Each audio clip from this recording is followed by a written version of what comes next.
dia a todos e todas. Hoje é 26 de outubro de 2022, são 9h30. Eu sou o Paulo Urbinati, biólogo e entomologista do Departamento de Epidemiologia da Faculdade de Saúde Pública. Vamos dar início ao 14º ciclo de atualização em zoonose de saúde pública de 2022. Então, devido ao isolamento social por causa da pandemia, da Covid-19, esse evento será realizado e transmitido pelo canal oficial da faculdade no YouTube. Esse 14º ciclo de atualização em zoonose é uma parceria desde 2008 entre o Departamento de Epidemiologia da Faculdade de Saúde Pública e o DVZ, Divisão de Vigilância e Zoonose da Prefeitura de São Paulo. Esse ciclo, tradicionalmente, ele é realizado na última quarta-feira de cada mês, e hoje, 26/10, será realizada a 8ª palestra desse ano. A comissão organizadora desse evento ela é formada por mim e pelo professor Delcio Natal, que é aposentado do Departamento de Epidemiologia, e pelos colegas, o Gladson Costa, biólogo, Marcos Veltro, educador, e Regina Célia, bióloga, da Divisão de Vigilância e Zoonose da Prefeitura de São Paulo. Gostaríamos de agradecer à Comissão de Cultura e Extensão Universitária, CSEX, da Faculdade de Saúde Pública e à Divisão de Produção Digital, Tecnologia e Informação da Faculdade de Saúde Pública pelo apoio desse evento. Antes de dar início às palestras de hoje, informamos que as palestras do próximo mês estão marcadas para o dia 30/11 e serão apresentadas também nessa mesma plataforma do YouTube. E os temas apresentados serão os seguintes: fundamentos da educação em saúde, aspectos atitudinais e metodologia, com o Dr. Fábio Gregory, professor da Faculdade de Medicina e Veterinária e Zootecnia da USP. E a outra palestra seria Encontros Possíveis entre Educação e Comunicação em Saúde, com a doutora Valéria Machado Mendonça, professora associada da Universidade de Brasília e coordenadora do Laboratório de Educação, Informação e Saúde da Universidade de Brasília, da UNB. Um aviso importante aos participantes que quiserem o certificado dessas palestras, precisam solicitar no link, nós vamos colocar aí no chat, precisa preencher esse formulário, essa ficha que a gente vai disponibilizar, com o nome e o e-mail, e depois os certificados são enviados via e-mail. Então, por favor, quem não solicitar a fazer essa inscrição não vai receber o e-mail, o certificado por e-mail. Aos participantes, as perguntas sobre as palestras, elas poderão ser feitas pelo chat, no final serão respondidas pelos palestrantes. As palestras ministradas no ciclo de atualização, elas são gravadas e elas ficam disponíveis depois no canal do YouTube da Faculdade de Saúde Pública. Então, é só acessar as palestras anteriores, o pessoal tem acesso, então, aos temas que serão gravados. Bem, a primeira palestra de hoje é sobre biologia das principais espécies de simicídio de importância em saúde pública. Será proferida pelo Dr. João Juste Júnior, pesquisador científico e diretor técnico do Centro de Pesquisa e Desenvolvimento em Sanidade Vegetal do Instituto Biológico de São Paulo. A segunda palestra será sobre vigilância e controle de percevejo de cama, com a mestre Júlia Bono Alvarez Figueiredo, bióloga na Divisão de Vigilância de Zoonose da Prefeitura de São Paulo e coordenadora do Laboratório de Identificação e Pesquisa da Fauna Sinantrópica. É importante ressaltar que os temas apresentados hoje, biologia, vigilância e controle de simicídio, são temas relevantes, né, e tem um grande desafio aí para os gestores de saúde. Por isso, nós vamos tentar discutir com vocês aí. Cada palestrante tem em torno de 40 minutos para expor seu tema. Então, o primeiro será o professor João Juste Júnior. Ele tem graduação em Ciências Biológicas pela Universidade Estadual Paulista de Mesquita Filho. Tem um mestrado em Entomologia pela Universidade de São Paulo. Atualmente é pesquisador científico da Unidade Laboratorial de Referência em Pragas Urbanas, diretor técnico do Centro de Pesquisa e Desenvolvimento em sanidade vegetal do Instituto Biológico de São Paulo. Tem experiência na área de agronomia com ênfase em entomologia, atuando principalmente nos seguintes temas: cupins subterrâneos, Coptermes heterotermes, SP, Cryptotermes, Platela germânica, Periplaneta americana, formigas urbanas, cortadeiras, biologia, localizados principalmente nas áreas urbanas. Tem vários artigos publicados em congresso, revista científica, e o professor João também ele é um professor convidado, que ele tem participado aqui do curso de mestrado profissional em entomologia médica da faculdade, como colaborador aí com outros colegas. Então, João, mais uma vez, em nome da comissão organizadora, a gente agradece a sua participação no ciclo de zoonose e a gente deseja, então, uma boa palestra para você. Bom dia, Paulo. Bom dia, Gladstone. Obrigado pelo convite. Eu acho que a gente está sempre à disposição para coisas boas. E esse curso de atualização, o curso da pós-graduação, é sempre um prazer para a gente participar e colaborar com um pouco de conhecimento que a gente tem. Então, tá, olha, então, como o Paulo já me apresentou aí, eu sou da Secretaria de Agricultura do Estado de São Paulo, o Instituto Biológico pertence à Secretaria. Ele é um órgão tradicionalmente, historicamente, trabalhando na parte de sanidade animal, vegetal, da agricultura e com a parte ambiental também, com preocupação em poluição de solo, água, tal, E desde 2007 nós, por demandas da população, a gente criou um laboratório de pragas urbanas, um laboratório para atender a demanda da população em relação à falta de conhecimento, com todas as pragas que a gente tem nas nossas casas. Somos em poucos, como isso já deve ser de conhecimento de todo mundo, somos poucos, mas a gente acaba atuando da melhor maneira para atender a população. Esse ano, o Instituto Biológico completa 95 anos de atuação, caminhando, conforme as possibilidades, e a gente está trabalhando, então, dentro dessa parte de pragas urbanas, e eu atuo um pouco mais também com os percevejos de cama. Nós vamos conversar um pouco aqui com relação à identificação, à biologia, Essa é uma praga ressurgente, que a gente costuma dizer, E ela tem uma característica só dela, porque ela quase foi... vamos falar então um pouco do histórico, Ela quase foi extinta, dentro da população, na época de 1970, quando nós tivemos o DDT atuando em todas as campanhas de controle de pragas, e de forma indireta, as campanhas de controle de febre amarela, dengue, malária, de doença de Chagas, que foram realizadas lá atrás, elas mantinham a população de percevejos de cama mais ou menos controladas. Era uma praga característica de locais com pouco asseio, favelas, pessoas mais carentes de informações de higiene, tal, e com alta densidade populacional. Até na década de 50, as infestações em ambiente urbano eram raras, e aí teve uma melhoria nas condições sanitárias da população, tal, e o uso largo de inseticidas, com efeito residual, também deu uma controlada.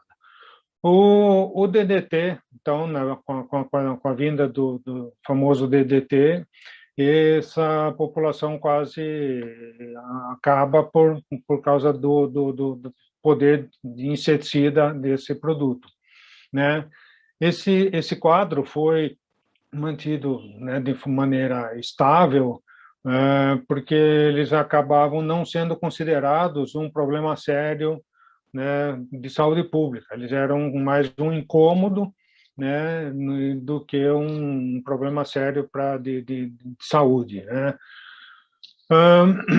Mas em meados de 90, da década de 1990, as pessoas que trabalham com pragas urbanas ou com controle, né, com pesquisa, acabaram observando um aumento, né, do número de infestações. O que causou esse aumento das infestações, né?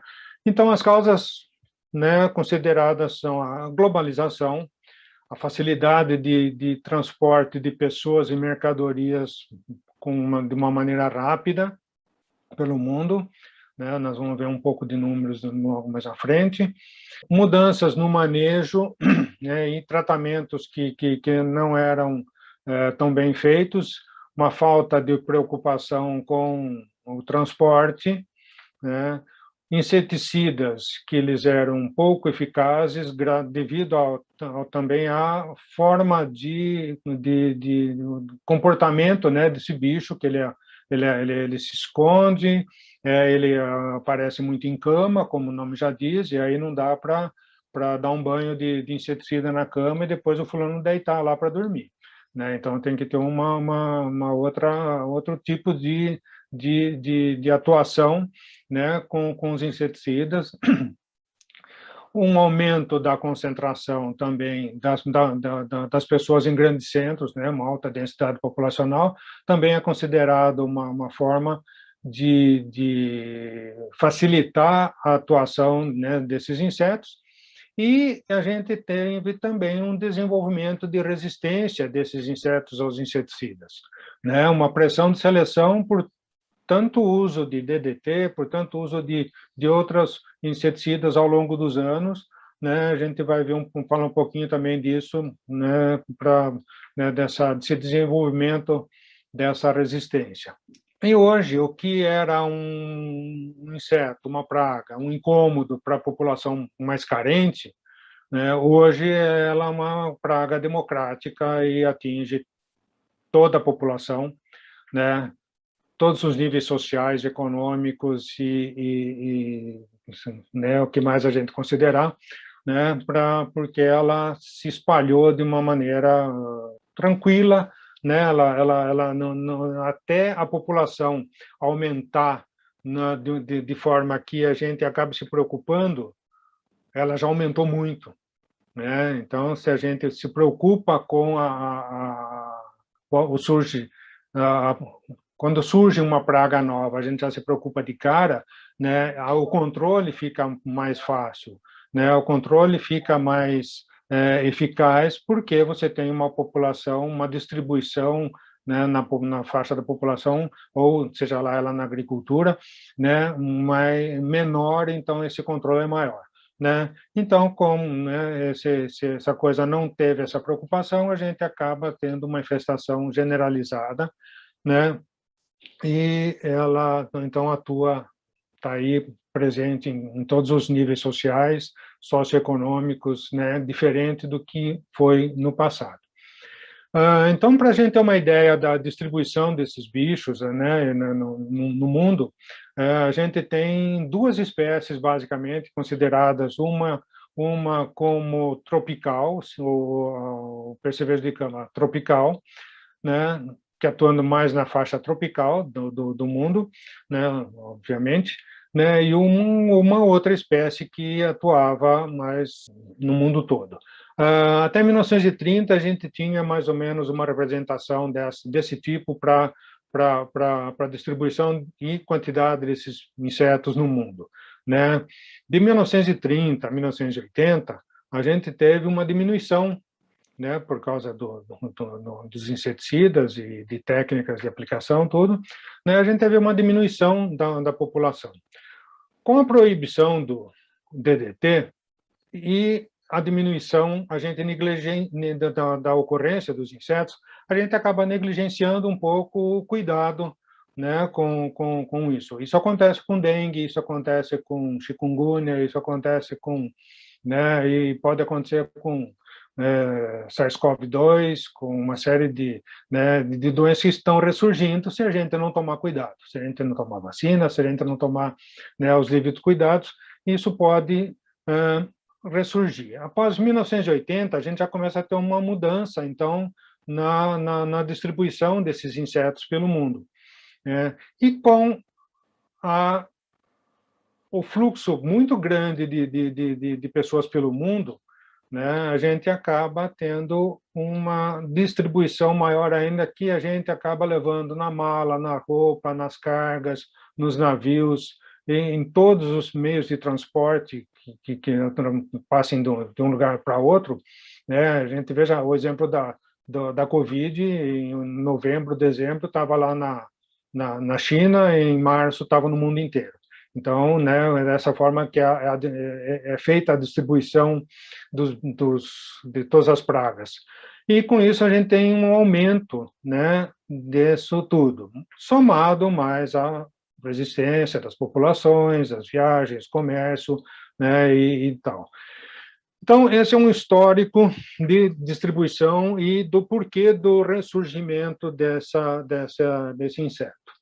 Falando mais especificamente, né, da classificação dele, é um percevejo, então, ordem hemíptera, heteróptera, e temos duas principais espécies no mundo, né, o Cimex lectularius e o Cimex hemípteros. O lectularius, ele é chamado de percevejo de cama comum, e o percevejo, né, o hemípteros, ele é chamado de percevejo de cama tropical, né, aquele que atuava mais na faixa tropical, e o lectularius é que atuava distribuído mais no mundo. São 6 subfamílias, né, que a gente tem aí, né. O que interessa são basicamente 3 espécies de importância antropofílica, né, mas, olha, hoje eu nunca recebemos no Instituto, né, nenhuma amostra de Cimex, né, que não fosse o lectularius, né. Ele está distribuído de forma, a gente vai ver um mapinha aqui, né, de forma generalizada, né, e então, mas temos essas 3 espécies de importância, né, para o homem. São insetos hematófagos restritos. A maioria das espécies parasita ainda, essencialmente morcegos ou aves. Até uma das teorias de origem para o homem desse inseto foi que eles viviam em cavernas junto com os morcegos. Quando o homem das cavernas começou a habitar as cavernas, ele começou a ter esse contato e levou para o convívio humano, né, esse bicho, né? Então, como eu falei, a gente tem os Cimex lectularius como os mais causadores de problemas para o homem, o Cimex hemípterus e o Leptocimex poweti. Temos outras 16 espécies, mas as mais importantes, né, são essas 3. No Pará, ainda a gente tem, no Pará e Pernambuco, tem algumas ocorrências de próprio Cimex, né, Cimex limen, mas também a gente tem pouco material do Pará para dizer que ainda hoje essa espécie está presente lá no Pará. Então, essa é mais ou menos a distribuição. O percevejo de cama tropical, então, tinha essa distribuição mais na faixa tropical, essa faixa mais escura, né? E os Cimex lectularius, então, na faixa temperada do mundo. Hoje, o lectularius está no mundo todo, está distribuído na faixa tropical, temperada, e onde mais ele conseguir chegar, né, se o aquecimento global permitir ou se as condições, né, de vida das pessoas também permitirem, né, essa convivência. Só em termos de números, né, para a gente ver a facilidade de distribuição, desses insetos para o mundo, em 1970 a gente calcula-se que a gente tenha 310 milhões de pessoas que se movimentavam globalmente. Em 2015, esse número foi para 3,4 bilhões. Né?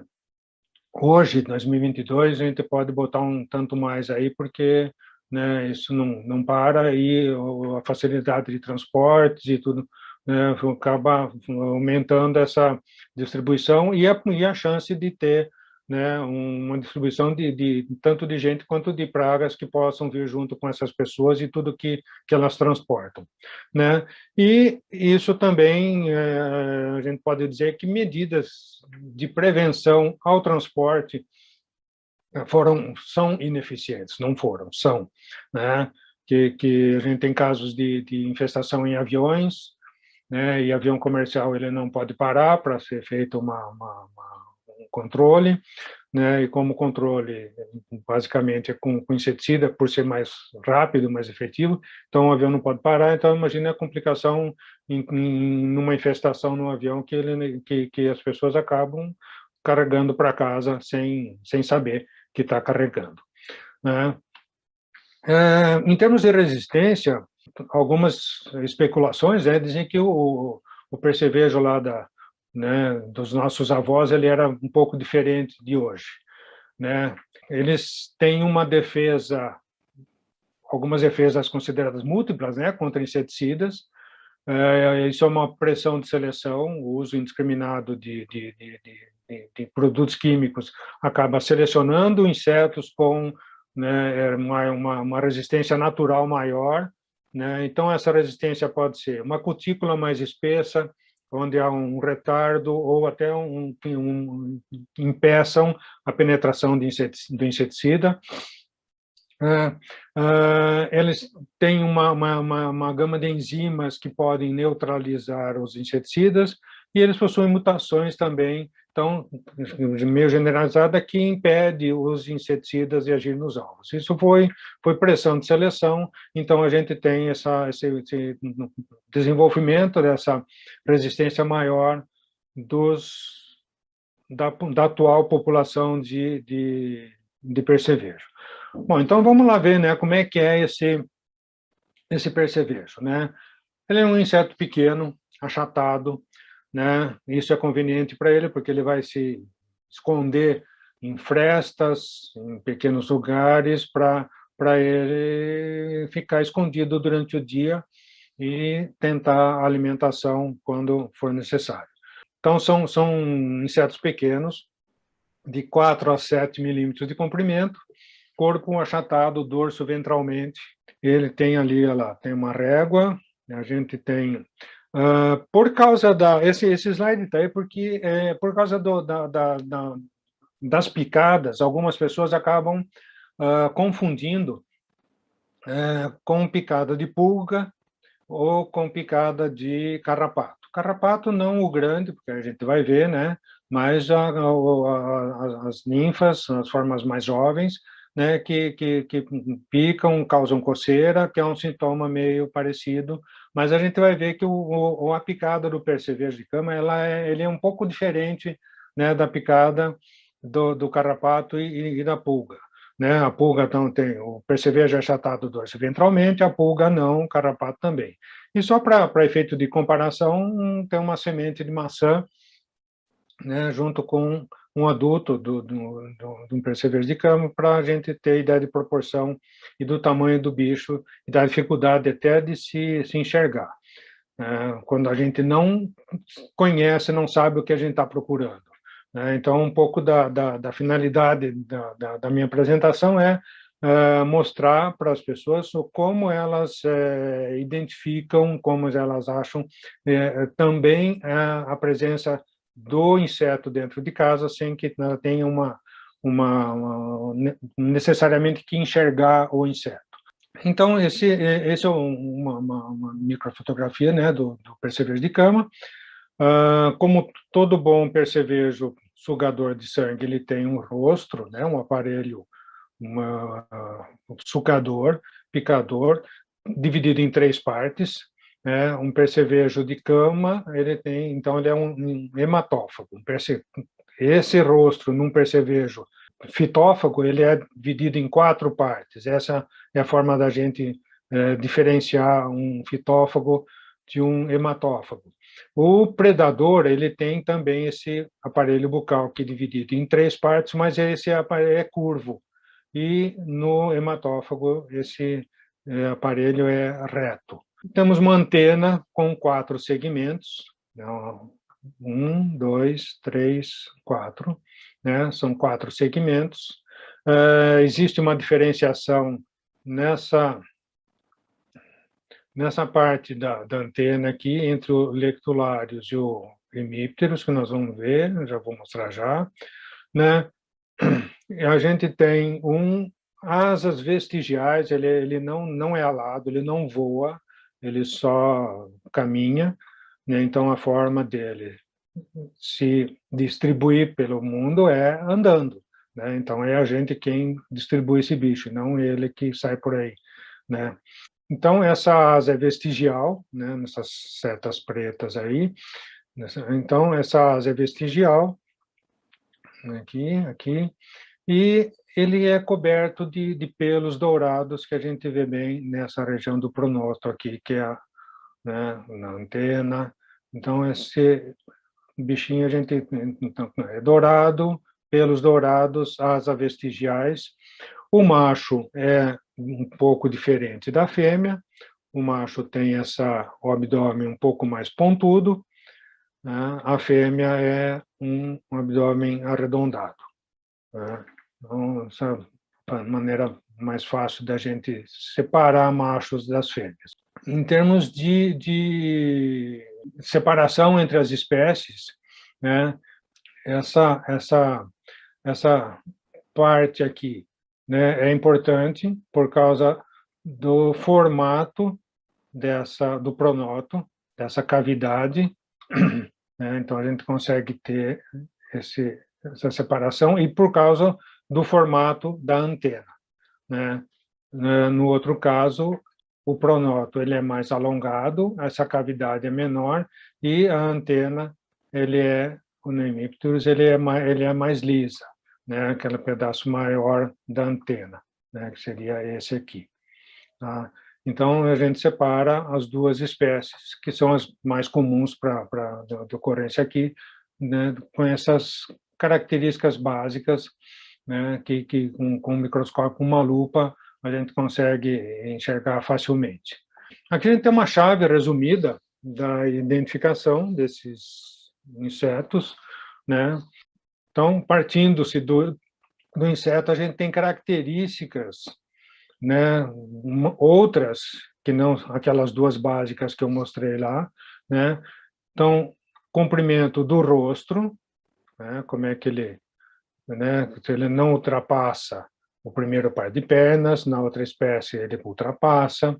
A antena, o quarto segmento, então, com essas características, a gente vai separando, né, algumas espécies mais comuns desses dois, do Lectularis e do Hemipterus, né, que é onde aquelas partes que eu mostrei do pronoto é onde a gente tem o mais escavado aqui, mais profundo, né, as cerdas, e no hemíptero a gente não é tão profunda aquela escavação, né, que chamado, né, do pronoto, né? Mas são várias características que dá para a gente separar, mas essas duas aqui, como são as mais comuns, a gente acaba separando melhor, né, se atendo mais a essas características que separam essas duas espécies. Como é que é a reprodução nesse bicho?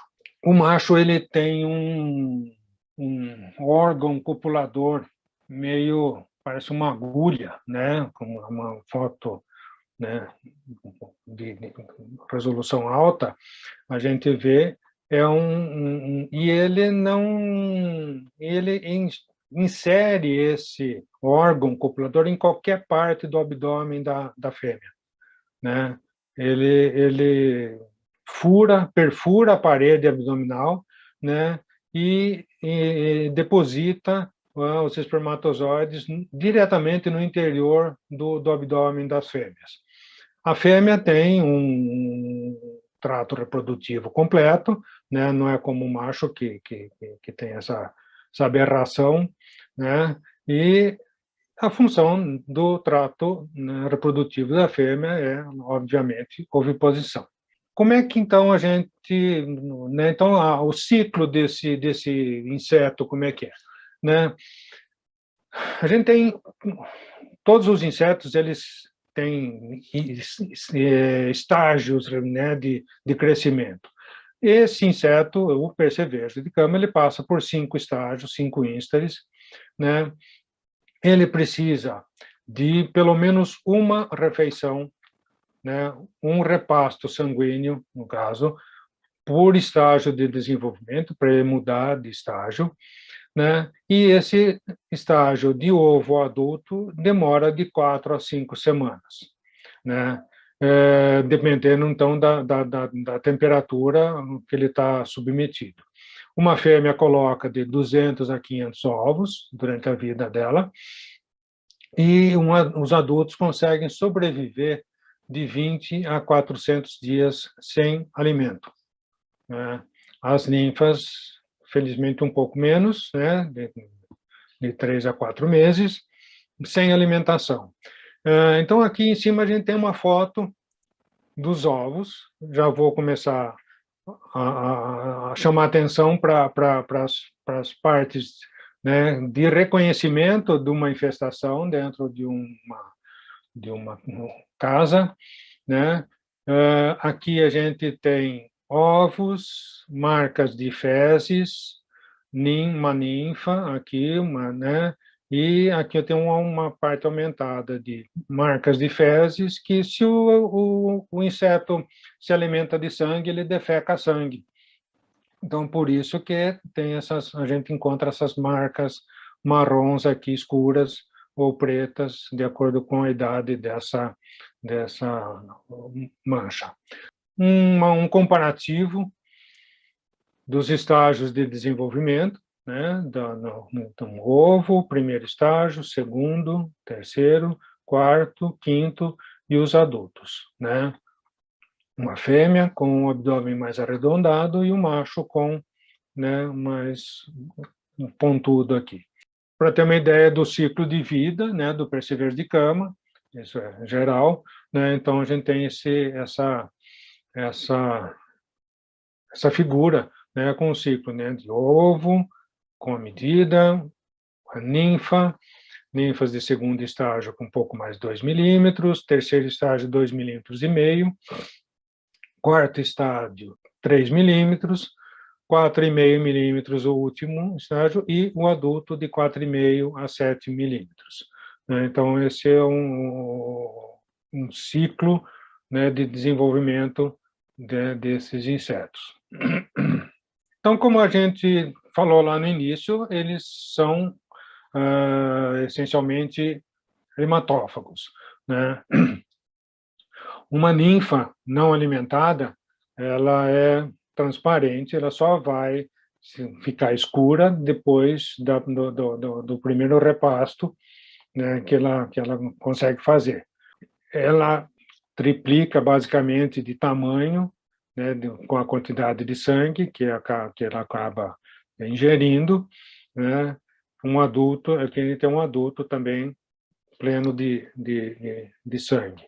A gente tem uns dados básicos, né, de biologia, um pouco desse inseto. Então, ele pode se alimentar de sangue humano a cada 5 ou 10 dias. Sobrevive em temperaturas de até 0 graus, por isso que ele está se espalhando por zona temperada, e o aquecimento global talvez ajude isso, né, resistindo até semanas sem o alimento, né?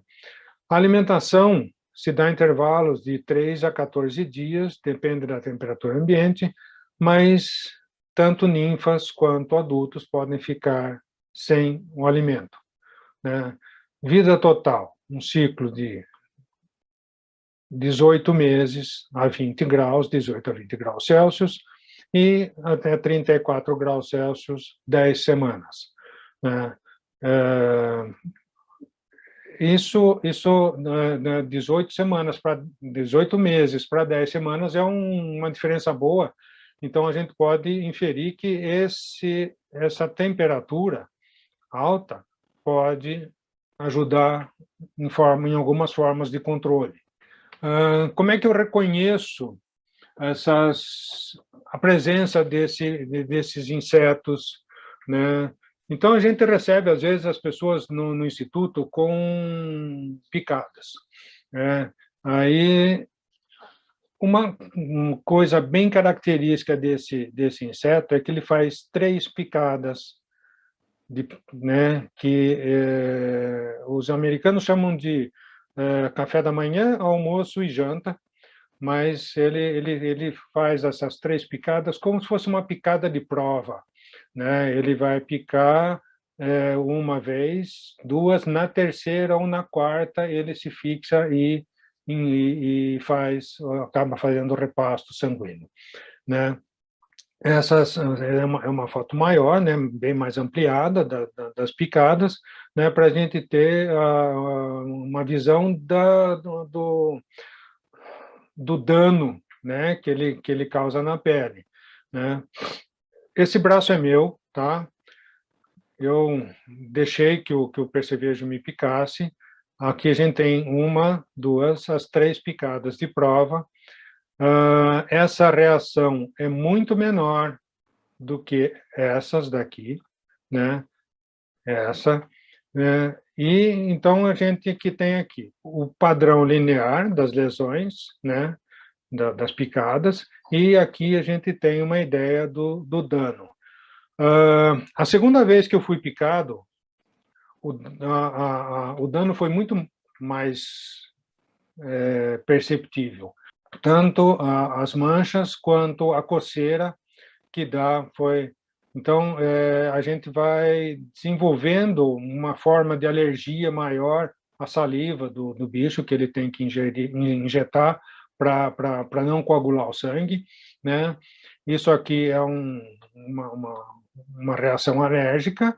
Aqui já é um número muito grande de picadas, né? Que não sei como é que a pessoa aguenta, porque é uma coceira infernal durante vários dias, né? Como foi isso, dependendo do grau de alergia ou da sensibilização do número de picadas que a pessoa recebe, né? Para ter uma reação maior ou não. Felizmente, ele não é conhecido como um transmissor de doenças. Ele é conhecido por abrigar, né? Esse inseto é conhecido por abrigar até 28 patógenos, né? Mas não temos evidências da habilidade dele de transmissão de doença. O problema que a gente tem é as proteínas que ele possui na saliva, anticoagulantes, né? E o que causam alergia e um grande número de picadas. Então, a reação das picadas pode ser nenhuma reação, uma reação atrasada, que vai sair depois de alguns dias, e uma reação, às vezes, mesmo imediata, mesmo em número pequeno de picadas, de acordo com o grau de alergia que a pessoa pode manifestar por causa dessa proteína na saliva. Outro problema que esse inseto causa é uma infecção secundária causada pelas picadas quando a pessoa se coçando, tal. Mas a gente tem um estigma social, né, causado pelas infestações. Grandes infestações podem causar um incômodo muito grande, uma repulsa nas pessoas por causa das manchas todas, insônia, letargia, ansiedade, estresse físico e psicológico, né, porque a pessoa não consegue dormir, né, e erupções cutâneas e sintomas de alergia. Existe uma descrição de um estresse pós-traumático também causado, né, pelo número muito grande de picadas, né?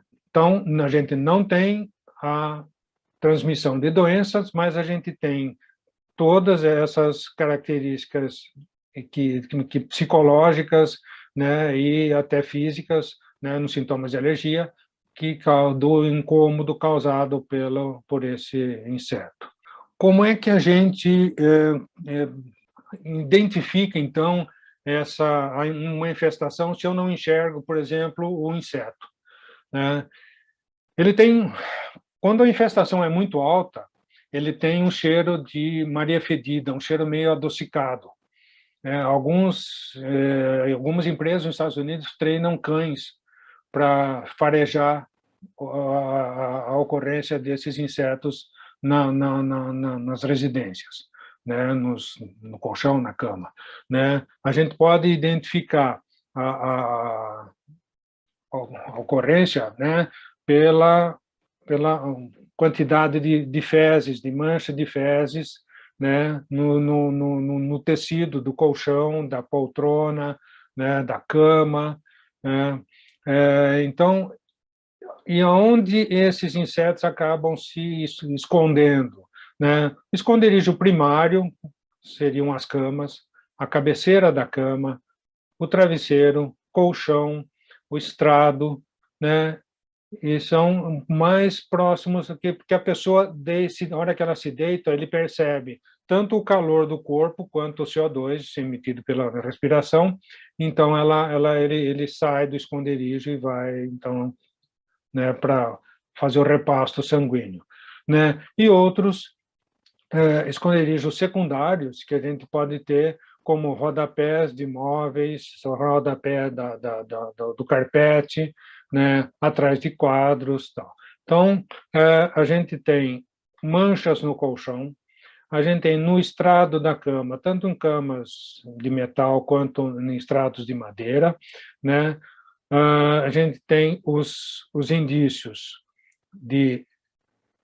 tanto do inseto quanto de ovos ou de fezes em cobertas de colchas, na cabeceira, no criado mudo, né? Então, a gente tem que ter a preocupação de fazer uma vistoria generalizada, tanto na cama, em busca de manchas, em busca de insetos vivos, então, na cabeceira da cama, em poltronas e, né, rodapés. Então, é uma preocupação bem assim, sucinta, né? A coisa tem que ser bem feita em todos os locais onde a gente possa imaginar que esse bicho pequenininho, achatado, possa se esconder. Então, aqui a gente tem tudo no mesmo lugar. Ovos, as manchas fecais, uma exúvia, que é a muda, quando ele muda de insta, ele troca de roupa, né? E o conteúdo fecal. Então, a exúvia é uma roupa velha do inseto, que quando ele troca de estágio, ele muda essa pele. As fezes, que podem ser líquidas, que ficam na pele, mas são absorvidas pelo tecido, né? Então, é considerável, né, essa mancha na observação da infestação dos insetos nas casas. Então, o colchão tem uma costura, né? Levantar essa costura para a gente ver a infestação, né? Os ovos abrigam em estrado, principalmente debaixo do estrado, né? Capa do sofá, retirar a capa, nas cadeiras plásticas, em fendas, né? O bicho é achatado, então ele pode estar escondido em fendas atrás de um parafuso ou mesmo numa fenda da parede, né? Que é um local de abrigo, né? A gente tem que lembrar que o bicho é achatado e ele então vai se esconder durante o dia, né? Em 2008, né, foi lançado esse livro, que foi uma compilação de trabalhos, né, de biologia e manejo de bed bugs, né, em inglês, de percevejos de cama, né, uma compilação de trabalhos por autores basicamente do mundo todo, junto com um pesquisador da Universidade da Flórida, junto com uma colega do Laboratório de Pragas Urbanas, né, a doutora Ana Eugênia de Carvalho Campos, né, e o Mário Lage, né, a gente acabou escrevendo um capítulo sobre esses insetos no Brasil. Então, o nome do nosso capítulo é Bed Bug Resurgence in Latin America, né, esses são os autores, né, aquela lá era a capa do livro, e eu acho que eu encerro, né, por aqui, agradecendo a oportunidade. E essa figura eu peguei de um trabalho do professor José Maria Soares Barata. Essa é a minha homenagem para ele, né, que foi um grande professor da Faculdade de Saúde Pública, né, então eu coloquei essa foto aqui, e aqui é o meu braço com um bicho, com um percevejo, né, fazendo um repasto, né, que foi a última vez que eu permiti isso, tá? Depois a coceira foi muito grande, eu não consegui fazer mais, né? E era também com uma finalidade, uma boa finalidade. Eu precisava de umas fotos, então eu acabei fazendo isso. Então, aqui vocês têm meu e-mail, né? O Instituto Biológico fica ali atrás perto do Parque do Ibirapuera. Se quiserem nos visitar, quiserem aparecer, ou quiserem escrever, tiverem alguma dúvida, eu estou à disposição, né? O biológico faz, então, 95 anos, e a gente, né, está lá tentando sobreviver para continuar o nosso trabalho, tanto na área agrícola, na pecuária, quanto com pragas urbanas. Tá? Muito obrigado. Eu acho que eu cumpri o tempo. Muito obrigado. Tá bom. Nós é que agradecemos aí a excelente exposição, João, e também agradecer aí essa homenagem ao saudoso professor José Maria Soares Barata, né, com quem a gente teve relacionamento de trabalho aí, muita pesquisa com ele durante muitos anos aqui na faculdade. Realmente faz muita falta. A segunda palestra vai ser sobre vigilância e controle de percevejos de cama, com a mestre Júlia Bono Alvarez Figueiredo. Ela é bióloga da divisão, então, de vigilância de zoonose da Prefeitura de São Paulo e coordenadora do Laboratório de Identificação. A Júlia é bióloga, tem bacharelado em Ciências Biológicas pela Universidade de Santo Amaro, tem um mestrado em Ciências pelo Programa de Mestrado Profissional em Entomologia pela Faculdade de Saúde Pública, foi aluna recentemente aqui do programa de pós, né, da entomologia. Isso é muito gratificante também para nós. E atualmente ela é analista em saúde, bióloga, coordenadora então do Laboratório de Identificação e Pesquisa da Fauna Sinantrópica, da Divisão de Vigilância e Zoonose da Prefeitura de São Paulo. Possui vários artigos também publicados em revistas científicas e congressos.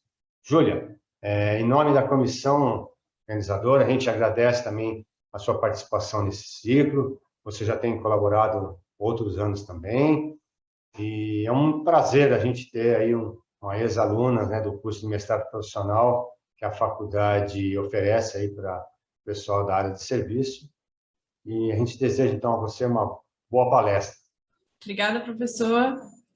Então, é um enorme prazer estar aqui, agradeço muito o convite, com grande gratidão que a gente recebe esse convite, sendo essa parceria de longa data entre a Faculdade de Saúde Pública e o ADVZ, né, o antigo CCZ. A gente tem uma parceria de longa data em várias questões técnicas, e é com grande prazer que eu recebo esse convite. Então, como eu falei, né, a minha apresentação hoje é sobre a vigilância e controle de percevejos de cama, né. É muito gratificante para mim estar apresentando esse tema, porque esse tema foi o tema que eu desenvolvi no meu mestrado profissional na Faculdade de Saúde Pública, no mestrado profissional de entomologia, né? Então, hoje eu estou aqui no ciclo de palestra apresentando o produto desse meu trabalho de mestrado, né?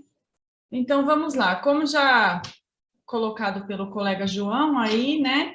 o percevejo de cama ele tem uma importância em saúde pública, porque ele tem características biológicas, né, da hematofagia, ele se alimenta por sangue, em todas as suas fases de desenvolvimento. Aí eu coloquei até uma imagem aqui para mostrar, né, em todas as suas fases, exceto a fase de ovos. Então, a partir do momento que ele é ninfa até o adulto, ele se alimenta de sangue. Ele tem a característica biológica da antropofilia, que é a preferência por sangue humano, né, a preferência por estar próximo aos humanos e se alimentar do sangue humano. Mas ele também se alimenta de aves, sangue de aves, roedores e de morcegos, como colocado pelo João, mas ele se adaptou a viver próximo ao homem e ter o homem como o seu principal hospedeiro. Bom, no histórico, né, da pesquisa dos trabalhos científicos aí, ainda eles não são vetores comprovados de agentes patogênicos.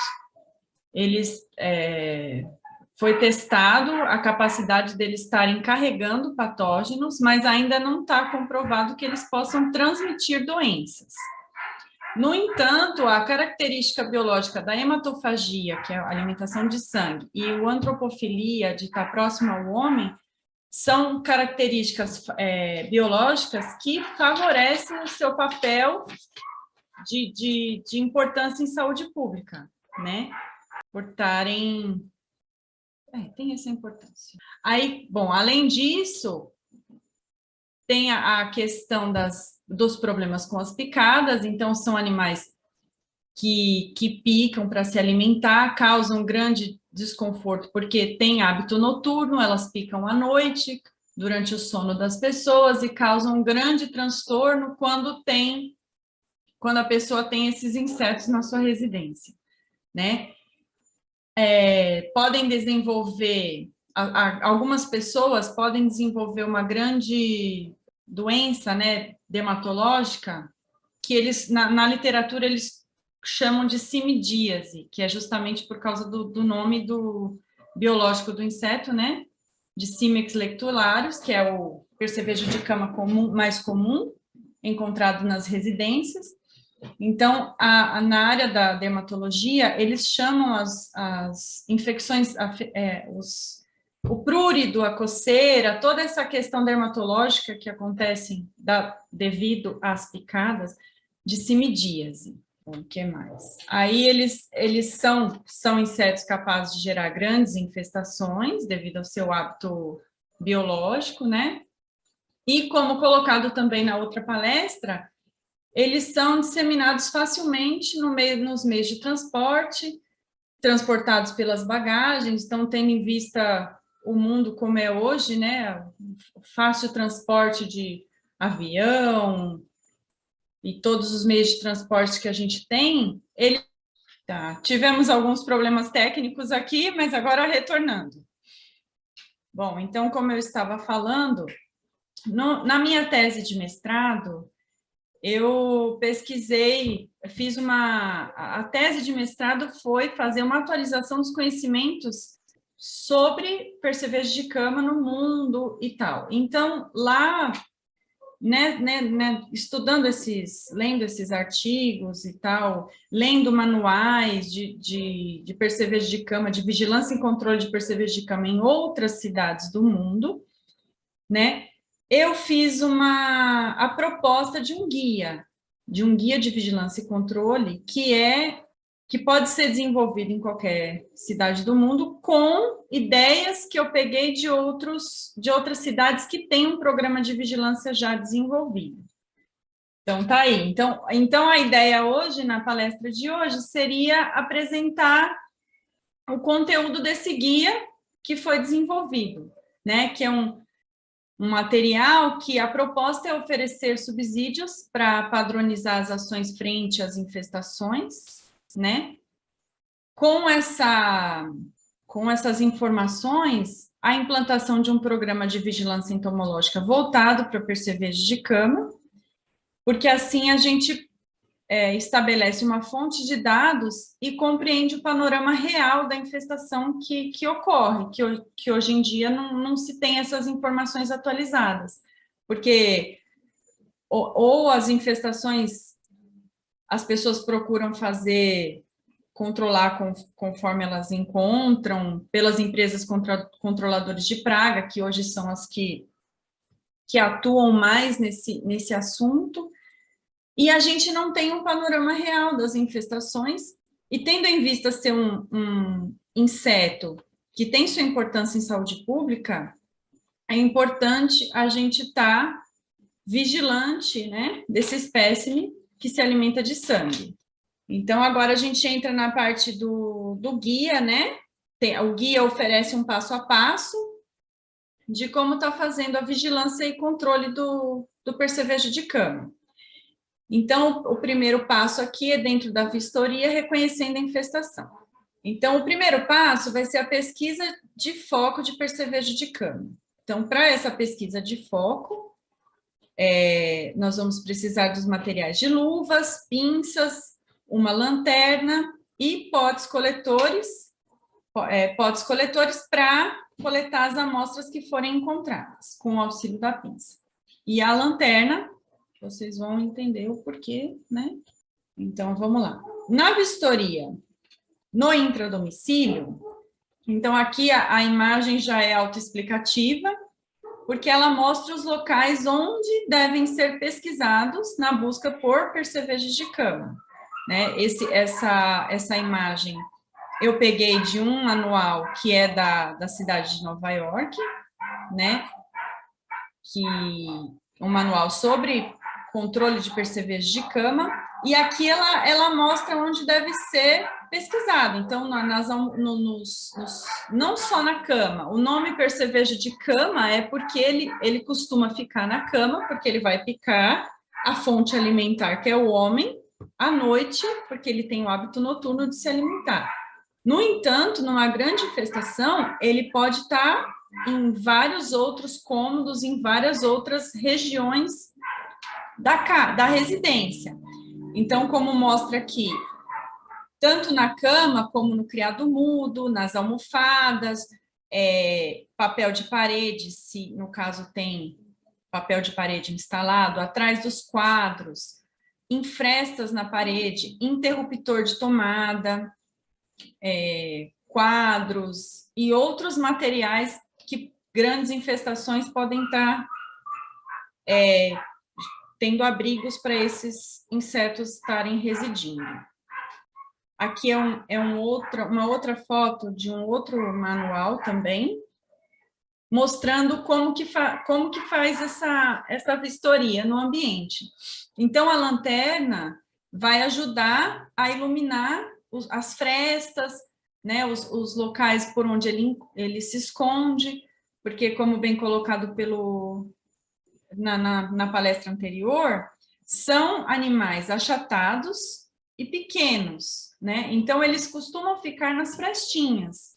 Então, se não for feita uma vistoria muito minuciosa nessas frestinhas, o percevejo vai continuar persistindo, porque ele pode estar lá escondidinho no interruptor e à noite ele vai sair e vai se alimentar da fonte alimentar que está ali na cama. E assim vai reinfestando, porque ele tem os ovos, né? Então, e aqui é um esquema que foi adaptado do trabalho de Galvão de 2014. Esse trabalho, ele é para pesquisa de triatomíneos, que são percevejos vetores da doença de Chagas. Então, Galvão, ele colocou esse esquema de vistoria para esses espécimes. Como o percevejo de cama trata de um espécime também que se esconde em frestas, que se alimenta de sangue, que também fica próximo à sua fonte alimentar, então eu coloquei no guia como uma forma também de pesquisa para os percevejos de cama no intradomicílio. E por que esse esquema? Esse esquema vai ajudar a, quando a pessoa estiver fazendo a verificação dos cômodos, né, evitar de esquecer algum local. porque como tem que olhar uma pesquisa bem minuciosa, então evita de você esquecer qualquer cantinho dos cômodos. Então, a ideia é, você inicia pelo lado esquerdo da porta de acesso, as setas vão indicando o sentido da pesquisa e as setas pontilhadas quando você vai, a sequência da pesquisa, né? Quando você vai para outro cômodo. Então, pesquisa esse cômodo, aí passa para o outro. Começa do lado esquerdo e tudo sentido horário. Vai fazendo essa pesquisa por sentido horário, que aí você evita de esquecer qualquer local. E no peridomicílio, é importante pesquisar preferencialmente os abrigos de animais, porque eles podem estar próximos às aves e aos animais domésticos, né? Então, pesquisar galinheiro, se tiver galinheiro no quintal, pesquisar canis, casinha do cachorro, né? E o importante lembrar, né, tanto para a pesquisa intradomicílio quanto no peridomicílio, lembrar que os percevejos de cama, eles costumam habitar muito próximos da fonte alimentar, como eu já falei. Então, as colônias, elas vão estar sempre distantes, cerca de 1 metro ou menos, ou até 6 metros dos locais aonde ficam as pessoas e os animais. Né? Então, lembrar disso quando for fazer a vistoria. Eles nunca vão estar muito distantes, né? Quando for difícil, assim, quando tiver difícil encontrar os abrigos dos percevejos de cama, também é possível fazer uma pesquisa com armadilha de gelo seco. Essa armadilha de gelo seco ela é muito utilizada para pesquisa de carrapato, mas ela também serve, eu pesquisei na literatura, e ela também serve para você pesquisar percevejos de cama. Então, a armadilha de gelo seco nada mais é do que uma flanela ou um pano branco, né? E nas extremidades é colocado fita dupla face. E aqui no meio, a gente coloca o gelo seco. O gelo seco, quando ele vai no ambiente, né? Ele vai exalar o CO2, o dióxido de carbono. E essa eliminação do CO2 imita a respiração, né, de um animal, ou a nossa respiração do homem, né, que vai atrair os percevejos de cama para esse local. E aí, no que eles são atraídos para o pano, eles vão ficando presos na fita dupla face, né? Aí essa é a ideia da armadilha de gelo seco. Além da presença do inseto, né, essa pesquisa que eu falei até agora, é a gente procurando a presença do inseto. No entanto, a infestação ela pode ser reconhecida por outros indícios. Um dos indícios são os resíduos que os insetos produzem. Então, nos locais pode encontrar mancha de sangue, fezes, ovos, como colocado na imagem, como mostra a imagem aqui, e como o outro palestrante também colocou. Então, no mesmo local, você pode estar encontrando manchas de fezes, ovos, tudo junto. Às vezes tem exúvias também, mas aqui a gente está falando só, de repente, só tem os resíduos. E um outro indício é relatos de picada e incômodo durante o sono. Né? Esse é o primeiro alerta das pessoas, é o problema com as picadas. Então, como colocado na palestra anterior, né? O percevejo de cama, ele tem um padrão de picadas, né? De fazer um padrão linear de picadas, que é chamado nos trabalhos lá no exterior de café do amanhã, almoço e jantar. Sempre um padrão linear em três ou mais picadas. E as pessoas relatam esse problema durante o sono, né? Picadas que geram muita coceira, dependendo da reação alérgica de cada pessoa. Podem haver esses pequenos inchaços avermelhados ou grandes escoriações, que são provocadas pelo ato de coçar, né? E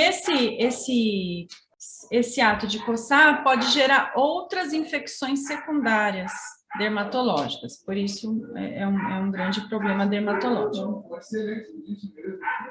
No entanto, esse indício de picadas, ele tem que ser devidamente investigado, porque as picadas também podem ser confundidas com picadas de outros insetos, como pulgas e outros mosquitos, porque depende muito da reação alérgica de cada um. Mas não, é um indício também a ser levado em conta quando você está pesquisando um local com percevejo de cama. Aí o passo 2. O passo 2 é a coleta de amostra para identificação. Então, eu coloco aqui que a identificação correta da praga é essencial para a adoção das medidas adequadas de controle. Então, aqui a gente, com o auxílio da pinça, é importante coletar todos os espécimes encontrados, adultos, ninfas, ovos. Se não encontrar os adultos e as ninfas, coleta as exúvias que encontrar, porque também ajuda na identificação.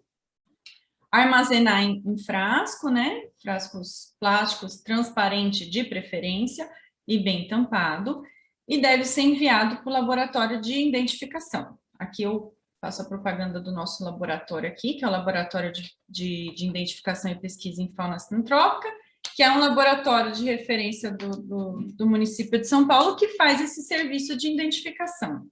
E esse passo da identificação é muito importante, porque o laboratório de referência que recebe um espécime de percevejo de cama para identificação representa um importante papel na notificação da ocorrência do inseto e, consequentemente, na notificação da ocorrência dessa infestação.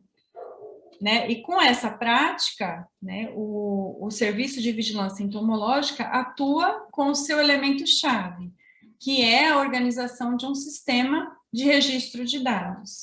Agora, a gente entra na parte do controle. Então, o passo 3 são as orientações para o controle da infestação. Então, como eu falei anteriormente, o controle de infestação por percevejo de cama é usualmente conduzido por empresas controladoras de praga, né?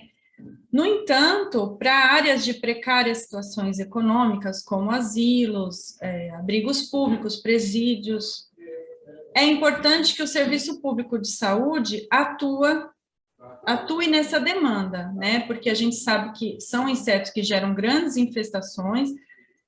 Essas infestações são levadas facilmente e disseminadas para outros locais, então, quanto antes se atuar, melhor.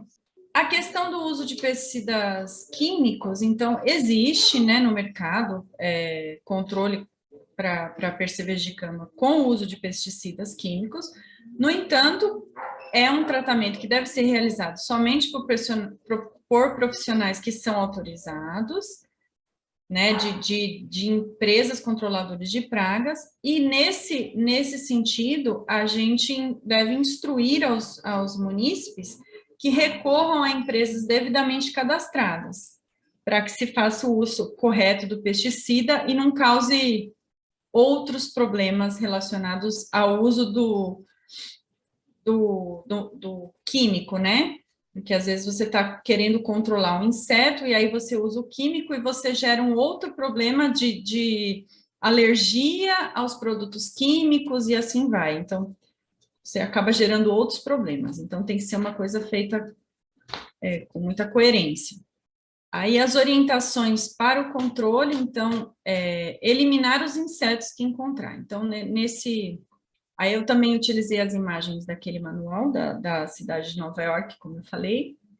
Então, lá, para a orientação da eliminação, então, no momento que você vai encontrando os insetos nas frestas, com o auxílio de uma espátula ou de uma faca, aqui na imagem ele até mostra uma cartinha, né, que vai ajudar a passar nas pequenas frestas do ambiente, você vai retirando os insetos que for encontrando. Também pode usar fita adesiva para coletar os insetos. Aí a orientação você vai pegando os insetos e vai colocando num papel toalha.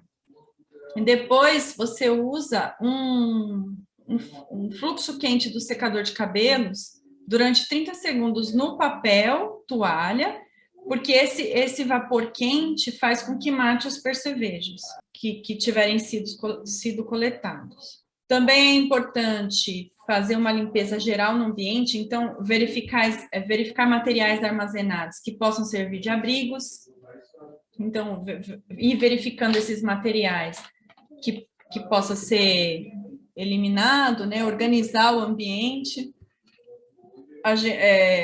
instruir os munícipes do local que façam uma limpeza geral com água quente e sabão, para estar lavando e eliminando ovos, marcas de sangue, marca de fezes do local. Utilizar com frequência o aspirador de pó, que o aspirador de pó também vai ajudar a pegar tudo que tiver nas frestas, né? Utilizar em frestas, no assoalho, atrás dos quadros, utilizar bastante o aspirador de pó. E também a gente orienta, né, tem muito isso em voga na literatura, de utilizar higienizador a vapor quente. Isso é uma coisa que nem todo mundo tem, é uma coisa mais específica. Por isso que o secador de cabelo também ajuda nessa questão, porque ele tem o vapor quente, que também vai ajudar a matar os insetos. É importante também verificar o local para estar vedando as rachaduras, as frestas em rodapés em armários, então arrumar, né, os ambientes, fixar painéis de tomada e interruptores elétricos que estejam com frestas abertas, reparar ou remover papel de parede solto, porque todas essas coisas servem de abrigos para os insetos estarem se fixando ali. Então, é importante arrumar o ambiente e os cuidados no descarte. Todo material que foi coletado para descarte de uma área que esteja com infestação de percevejo de cama, é importante ter um cuidado em armazenar o lixo devidamente em saco plástico bem lacrado. Por quê? Porque a gente não sabe para onde esse lixo pode ir, abrir em algum local, e aí você leva a infestação para outros locais. Então, é importante estar bem lacrado, devidamente fechado. E, quando for usar o saco de aspirador de pó, num ambiente também sendo controlado por percevejo de cama, a orientação é que você congele o saco do aspirador por pelo menos uma semana, porque esse congelamento vai matar todos os insetos que tiverem sido coletados com o aspirador de pó, tanto os insetos quanto os ovos. E o passo 4 é o monitoramento. Então, depois de todos esses passos, o local deve ser reexaminado em um mês, né? E nessa nova vistoria, buscar ativamente os abrigos e também reforçar as orientações aos munícipes e aos locais que tiveram com os problemas. E como a gente pode prevenir as infestações por percevejo de cama? Então, é importante sempre vistoriar as malas de viagem quando for viajar. As orientações também dizem para não deixar, quando for viajar, você pesquisar o local, o hotel, o quarto do hotel que você tiver, para ver se tem algum indício de percevejo de cama, como eu coloquei, marcas de sangue, ovos, qualquer marca na cama ou na mobília do local. Evitar de colocar a mala no chão, nesses locais também, porque ajuda você a não carregar os percevejos para sua casa. E fazer toda essa inspeção, tanto na chegada no local, quando voltar para casa, né? Também existe uma orientação com relação à mobília usada. Toda vez que você pegar a mobília usada ou comprar mobília que já foi usada por outras pessoas, sempre fazer essa vistoria antes de levar a mobília e instalar na sua casa, porque se ela tiver com algum ovo ou alguma infestação nas frestas da mobília, você leva essa infestação para sua casa também. E toda vez que você suspeitar de percevejo, no caso de viajar, lavar e secar bem as roupas e armazená-las em um saco plástico selado para fazer as medidas de controle no ambiente, né? Antes que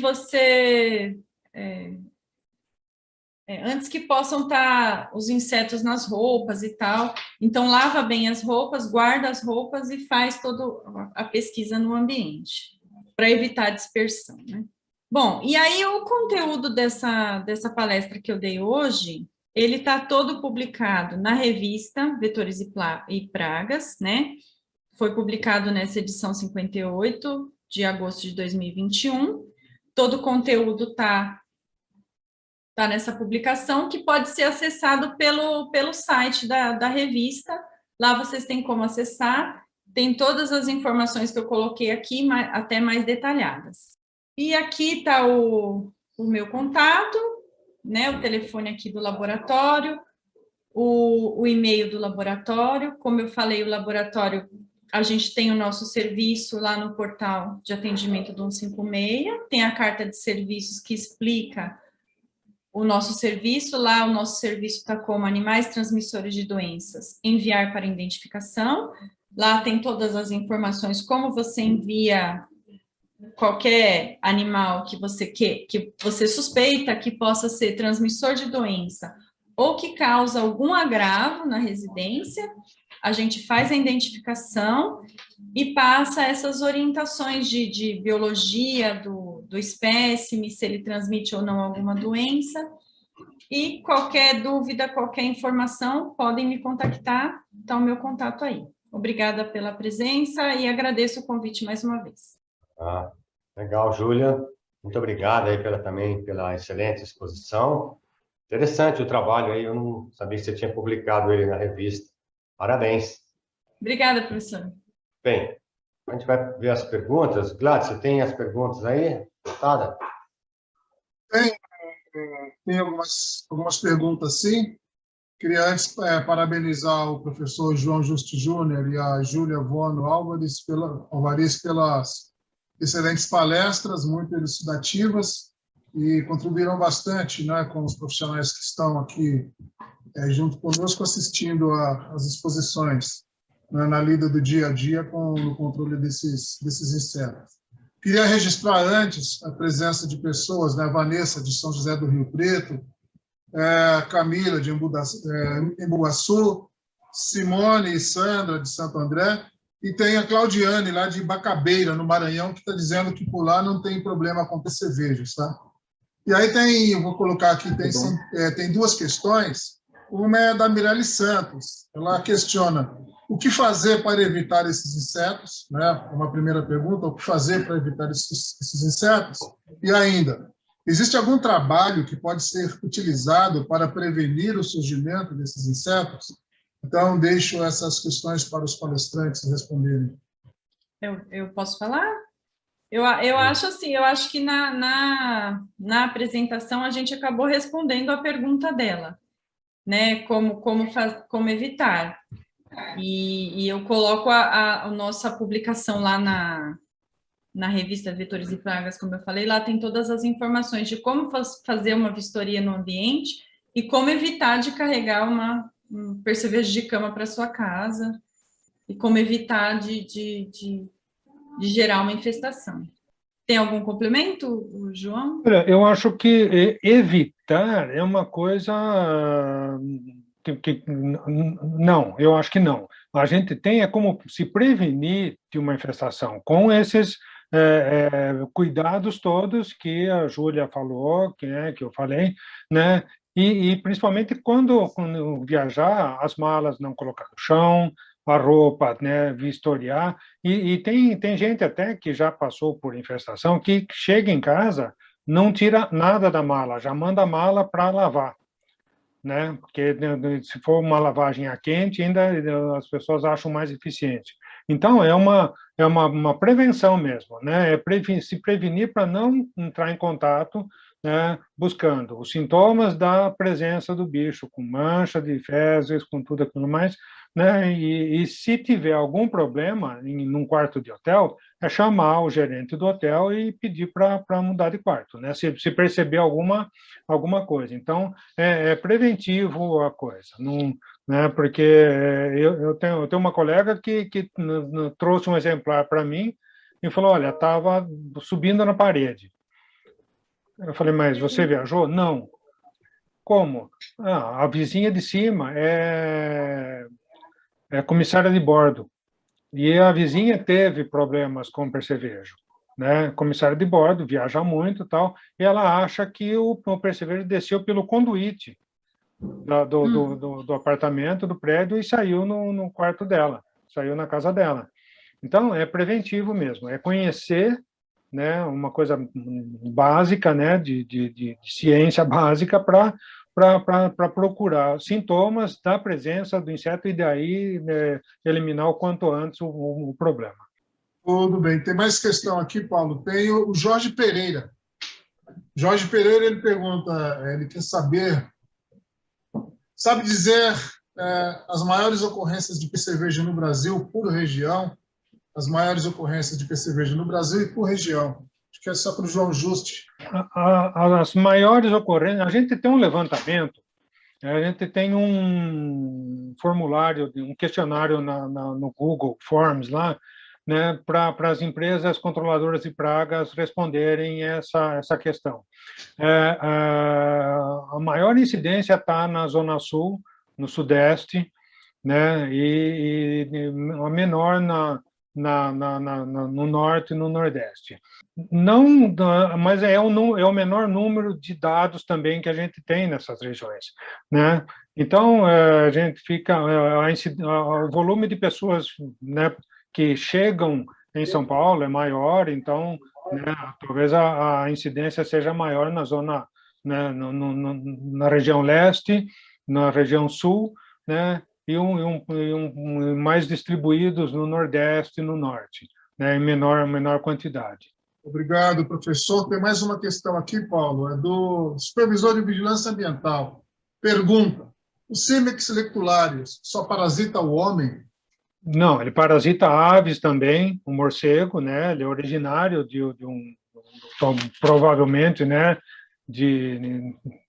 Originalmente lá ele foi parasita de morcegos e de aves, né? Então ele pode parasitar pombo, galinha, né? Outras aves que convivam com a gente aqui. Excelente. Ainda mais uma questão, essa aqui é para a Júlia. Júlia, o pessoal da Vigilância Ambiental de Perus não conseguiu... Qual é a edição da revista? Eles não conseguiram anotar o número. É edição 58. Edição 58, 58. Né? Então, tá aí, anotem aí, edição 58 da revista. Tem mais uma questão ainda do Sérgio Medeiros, já foi respondida, né? Se existe registro das regiões mais afetadas no Brasil, o professor João já colocou isso. Não chegou mais nenhuma questão, Paulo. Se você tiver mais alguma coisa por aí, temos mais questões. O microfone está desligado, Paulo. Paulo, abre o microfone. Abre. Ok. O Sérgio Medeiros já foi respondido, essa das... Já, né, das regiões, né?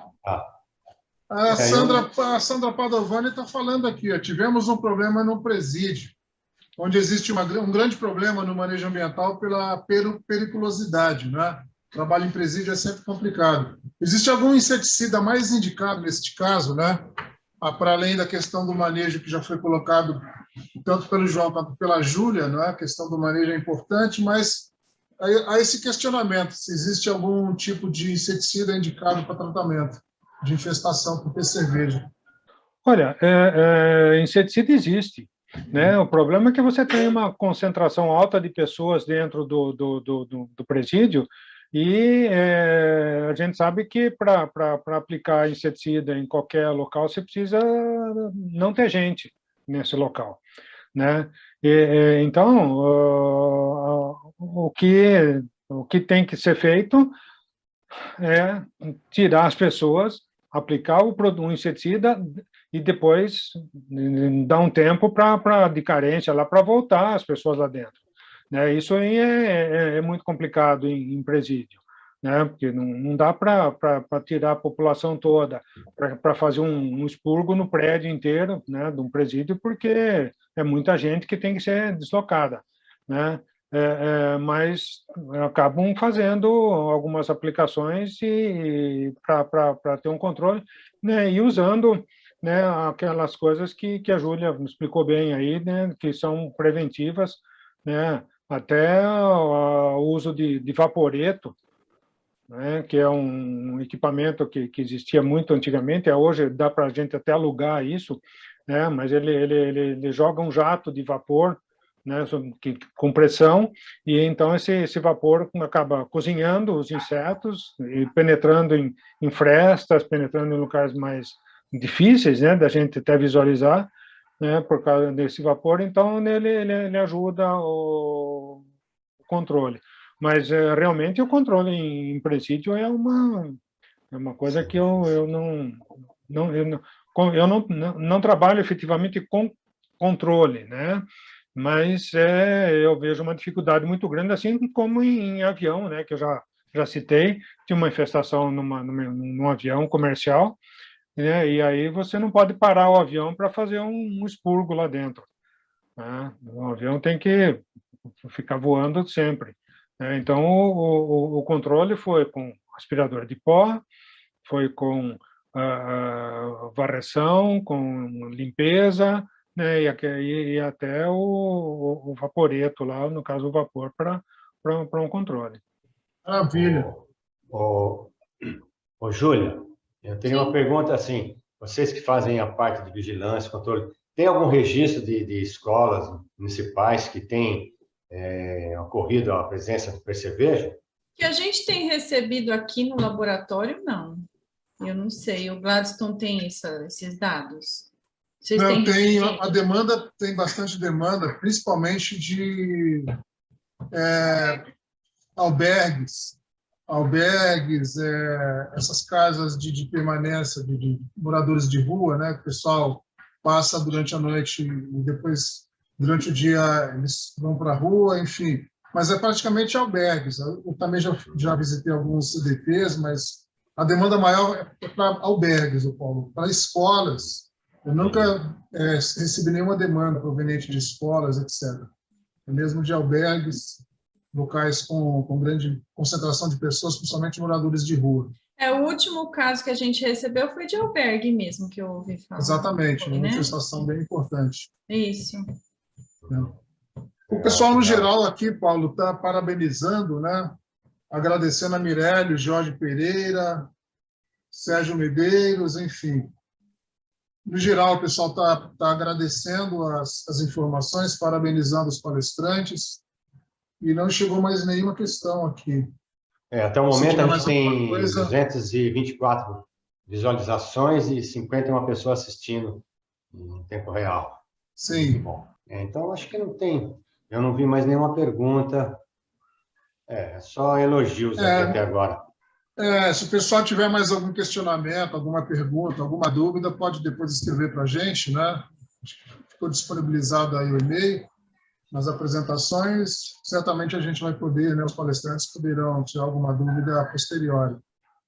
Tá, eu passo a bola para você, Paulo, e daqui já agradeço a presença do Júlio, do João Juste e da Júlia Vono. Parabenizo novamente pelas brilhantes palestras, muito elucidativas, e agradeço ao público mais uma vez e os convido para estarem presentes novamente aqui na última quarta-feira de novembro. Passo a bola para você, Paulo. Tá bom. Então, acho assim, não tendo mais nenhuma pergunta, a gente pode dar por encerrado, né, esse evento. E, mais uma vez, em nome da comissão, a gente agradecer aí o Dr. João Juste, a Júlia Vono, pela excelente apresentação, né, que é um tema que, às vezes, parece que fica meio esquecido, mas eu acho que é interessante a gente estar sempre colocando em discussão, principalmente nesse evento, que tem um público-alvo muito interessante que possa trocar essas informações. Então, a gente agradece, mais uma vez, a presença dos dois e, se vocês quiserem fazer as considerações, João, fique à vontade. Bom, Paulo, eu agradeço, né, o convite, a oportunidade de repassar um pouco do conhecimento que a gente vem adquirindo com a convivência com esse inseto. Estou à disposição das pessoas, tanto no Instituto quanto por e-mail, por qualquer outra forma, né? E eu também, a gente tem recebido poucas consultas, né? Nunca recebi nenhuma escola, né? Só para complementar. E é isso, né? Acho que a gente tem que contribuir, a gente tem que mostrar para as pessoas, né, o que a pesquisa, o que a necessidade do conhecimento favorece a gente, favorece a vida da gente, né? Então, né, não dá para prescindir disso, né? Obrigado. Legal. Júlia? Bom, eu agradeço também novamente o convite, agradeço a todos que estiveram assistindo. Júlia, está falhando um pouco o som. Voltou agora? Voltou. Voltou. Voltou. Então, desculpa, essa internet aqui da prefeitura é um problema. Então, eu agradeço novamente, agradeço a presença de todos que estiveram assistindo a gente.